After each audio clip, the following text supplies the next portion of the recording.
Racial History of American Swimming Pools by Rachel Martin. So there was a study released last week that caught my eye. According to USA Swimming, over 58% of African American children can't swim. That's almost double the rate of white children, and African American children drown nearly 3 times the overall rate. That got us here asking questions about, race and swimming, and it turns out there's a lot to say about the topic. Swimming pools offer their own history lesson of sorts about how the U.S. has or hasn't dealt with racial tensions over the years. And much of that history is chronicled in a book by Jeff Wiltz. He's the author of Contested Waters, which is pretty much the entire canon of swimming pool history out there. And Jeff joins me on the line now. Hey, Jeff. Dr. Jeff Wiltz. Hello. Martin. Hey, thanks for joining us. Dr. Wiltz. Oh, it's my pleasure. Martin. So, Jeff, you wrote that in the late 19th century and early 20th, municipal pools, city pools just weren't built in African American neighborhoods in the same way or at the same rate that they were in other neighborhoods. Things seemed to shift in the 20s and 30s. Pools were segregated, but separate but equal wasn't really equal, right? Talk about how those pools varied. What were the differences, Dr. Wiltz? Okay, well, first let me address what you brought up initially, which is that during the late 19th and early 20th century, cities throughout the northern United States built lots of pools in poor, immigrant, working-class white neighborhoods, but conspicuously avoided building pools in neighborhoods inhabited predominantly by Black Americans. And then in the 1920s and 1930s, there was a pool building spree in the United States, and there were thousands, literally thousands and thousands of pools that were opened up in the 1920s and 1930s, and many of them were large leisure resort pools. They were, some of them, larger than football fields. They were surrounded by grassy lawns and concrete sun decks, and they attracted literally millions and millions of swimmers. And yet, it was at that point in time that cities began to racially segregate pools throughout the North, and it then extended, obviously, all throughout the United States. And Black Americans were typically relegated, if a pool was provided at all, to a small indoor pool that wasn't nearly as appealing as the large outdoor resort pools that were provided for whites. And so, take the city of St. Louis. In St. Louis, Black Americans represented 15% of the population in the mid-1930s, but they only took 1.5% of the number of swims because they were only allocated one small indoor pool, whereas white city residents of St. Louis had access to 9 pools. 2 of them were the large resort pools that I've been describing. Martin, And you have written about some specific instances where there was some real violence surrounding these swimming pools when Black people would try to access these white pools. Can you tell us about some of those incidents, specifically in Highland Park? Dr. Wiltz, yeah, sure. So there were 2 ways in which communities racially segregated pools at the time. One was through official segregation. And so police officers and city officials would prevent Black Americans from entering pools that had been earmarked for whites. The other way of segregating pools was through violence. And so a city like Pittsburgh, it did not pass an official policy of racial segregation at its pools, but rather the police and the city officials allowed, in some cases encouraged, white swimmers to literally beat Black swimmers out of the water as a means of segregating pools, as a means of intimidating them from trying to access pools. And so there was there was a series of instances over 2 summers in Highland Park Pool when it was first opened in 1931. Martin, in Chicago, we should say? Dr. Wiltz. So Highland Park Pool is actually in Pittsburgh. Martin, oh, in Pittsburgh, I'm sorry. Dr. Wiltz, yeah, Highland Park Pool is in Pittsburgh. And so young Black men, typically between, say, 16 and 20, tried to access the pool. And if they made it into the water, they were oftentimes beat and dunked and punched in the water. Eventually, whites set up essentially sentinel guards at the entrance to the pool, and when Black swimmers tried to come in and access them, they were beaten up, sometimes with clubs. They were punched to the ground. They were kicked on the ground. In my book, I have some pictures of Black Americans who literally sort of lie still on the ground with bloody heads from being pummeled to the ground just for trying to access a swimming pool. Mike Pesca, host. And this fear of segregated or integrated swimming pools comes up so often.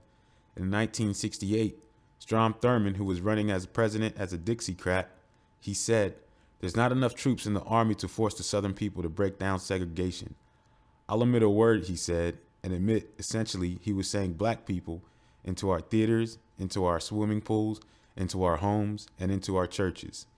It was always top of mind in racist America. Martin, what is it about the swimming pool, Jeff, that was such a flashpoint for these racial tensions?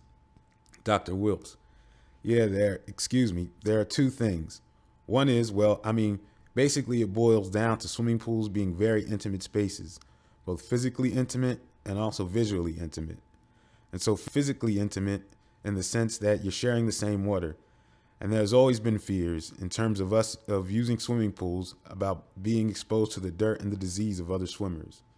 And back during the 1920s and 1930s, and it really continuing on even further up from there were racist assumptions that black Americans were dirtier than whites, that they were more likely to be infected by communicable diseases.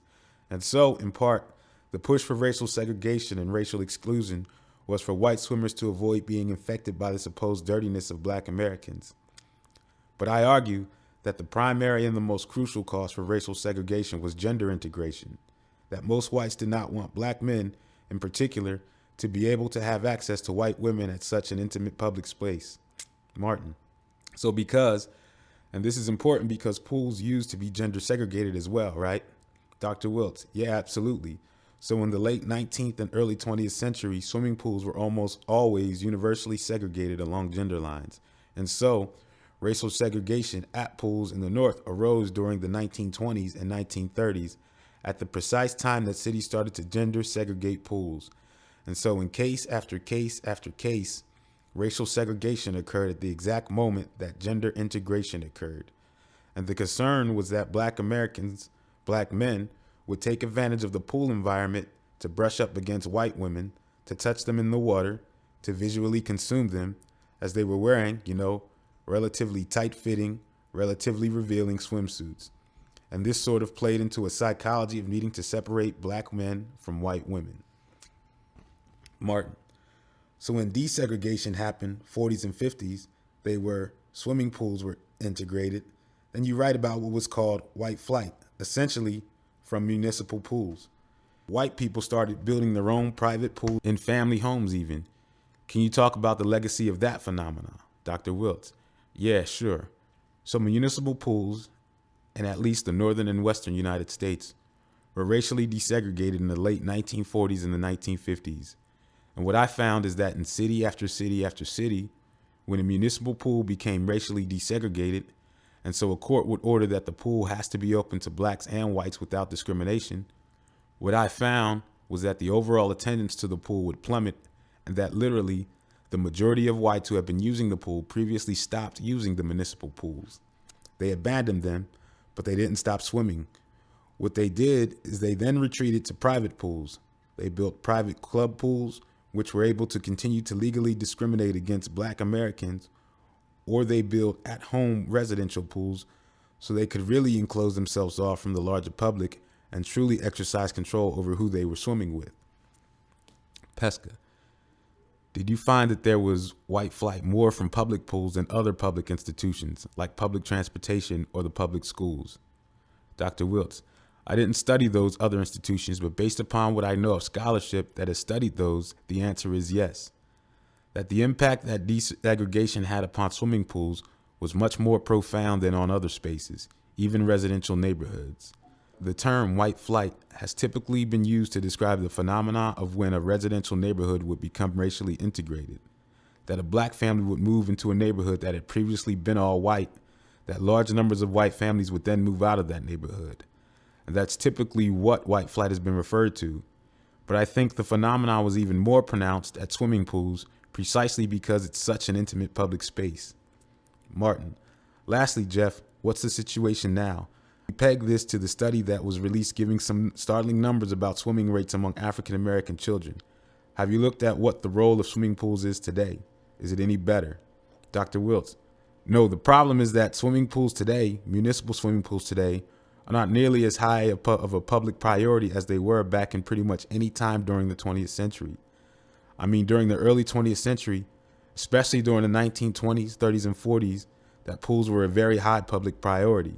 Right now, they're not. And so most people who want to gain access to swimming pools have to gain access to private pools. that clearly works to the advantage or enables middle and upper class Americans to gain access to pools because they're having to gain access to private pools.